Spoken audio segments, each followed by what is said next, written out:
কোথায় বাসস্থান হবে, কিরকম শরীর হবে, আমি ছেলে হব না মেয়ে হব, ও মা বাবা নির্ধারণ করতে পারে। তবে মা বাবার শরীর গঠন অনুযায়ী অনেক সময় শিশুদের গঠন দেখা যায়, শারীরিক মিল থাকে, জিনগত।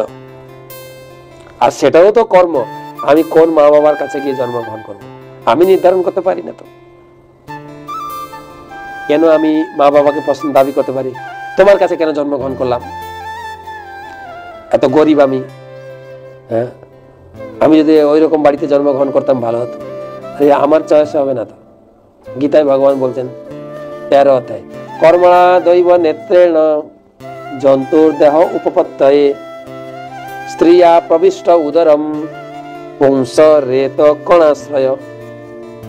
কর্মণা দৈব নেত্রেণ, আমার পূর্বজন্মের কর্ম অনুযায়ী দৈবের দ্বারা বাধিত হয়ে আমি কোথায় প্রবেশ করি? জন্তুর দেহ উপপত্তি, কখনো পশু, কখনো মানুষ, কখনো অন্যান্য জীবজাতি।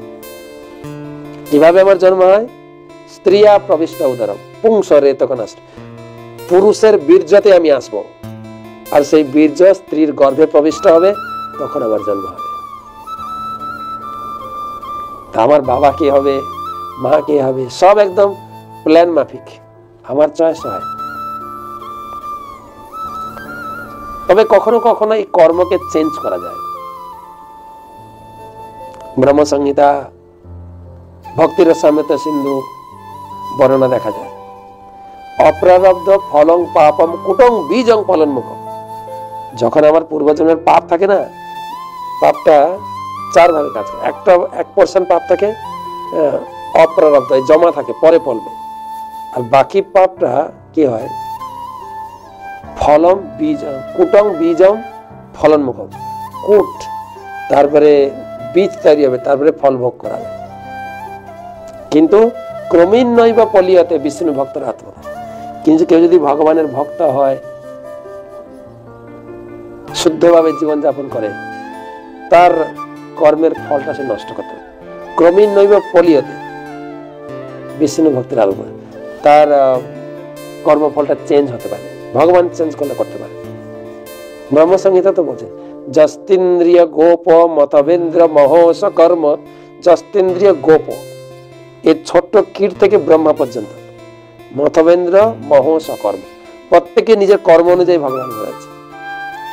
বন্ধানুরূপ ফলভাজন মাতনতি, সবাইকে কর্মের বন্ধনে আবদ্ধ করে ফল ভোগ করাচ্ছেন ভগবান, নাকে দড়ি দিয়ে ঘোরাচ্ছেন। এই তো ভাগবতের পঞ্চম স্কন্ধে গেলে আরো কথা, নাসার বিচির্যস, নাকে দড়ি দিয়ে ঘুরে, যেরকম বলদকে নাকে দড়ি দিয়ে বাঁধা হয় না, সবাইকে। কিন্তু কর্মানি নির্দেহতে কিন্তু চ ভক্তি ভাজন, ভক্তি ভাজন, কেউ যদি ভক্তি করে সে কর্মটাকে একটু চেঞ্জ করতে পারে, ভগবান তার কর্মটাকে চেঞ্জ করে দেয় চাইলে। যেরকম মার্কেন্ডীয় ঋষি মৃকণ্ড ঋষির পুত্র ছিলেন। মৃকণ্ড ঋষি, তার কোনো সন্তান ছিল না, অনেক সাধ্য সাধনা করে তিনি বর প্রাপ্ত হয়েছিলেন শিবের কাছ থেকে। তুমি একটা ছেলে প্রাপ্ত হবে, কিন্তু হবে দুর্বৃত্ত, পাপী, তোমার নাম যশকে একদম সর্বনাশ করবে, আয়ু হবে দীর্ঘ। তো মৃকণ্ড ঋষি তিনি শিবের চরণে পড়ে বলেন, না প্রভু, এ পুত্রহীন তবু ঠিক আছে, এরকম পুত্র চাই না, আমাকে একটা সুপুত্র দান করুন। তখন শিব ঠাকুর বলেন, ঠিক আছে, হ্যাঁ, তোমার একটা পুত্র লাভ হবে, ভক্তিমান, খুব সুন্দর ভক্তি, এবং সে স্বল্প বয়সী পুত্র, তার আয়ু 11 বছর, কে বলে 12 বছর বয়স। তো তার বাবা সবসময় উৎসাহ প্রদান করতেন, তুমি শিব ঠাকুরের ভজনা করো, তার পূজা করো, তার আশীর্বাদ লাভ করো। যখন তার 12 বছরের সমাপ্ত দিন, তার বাবা তাকে নির্দেশ করেছেন, আজকে তোর আজকে লাস্ট দিন, তুই আজকে ভালো করে 1 মুহূর্ত শিব ঠাকুরকে ভুলবি না, শিবের পূজা অর্চনা ধ্যানে মগ্ন থাকিস। শিবের পূজা অর্চনা ধ্যানে মগ্ন আছেন। তো যমরাজ এসে গেছে, যমদূত এসছে, তো শিবের মন্দিরে তো প্রবেশ করতে পারছে না যমদূত। অনেক কিছু ব্যবস্থা করেছে, কিন্তু এখানে নিয়ে যেতে হবে, টাইম শেষ হয়ে গেছে, কিন্তু মন্দির থেকে বেরোচ্ছে না। তখন যমরাজ এসছেন সাক্ষাৎ,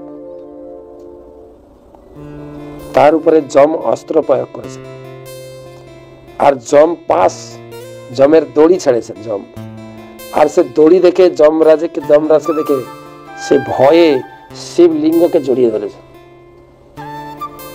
আর শিব ঠাকুর সাক্ষাৎ প্রকাশিত হয়েছে। যমরাজকে বলছে তিষ্ঠ। যমরাজ বলছেন প্রভু এর আয়ু সমাপ্ত, একে যেতে হবে।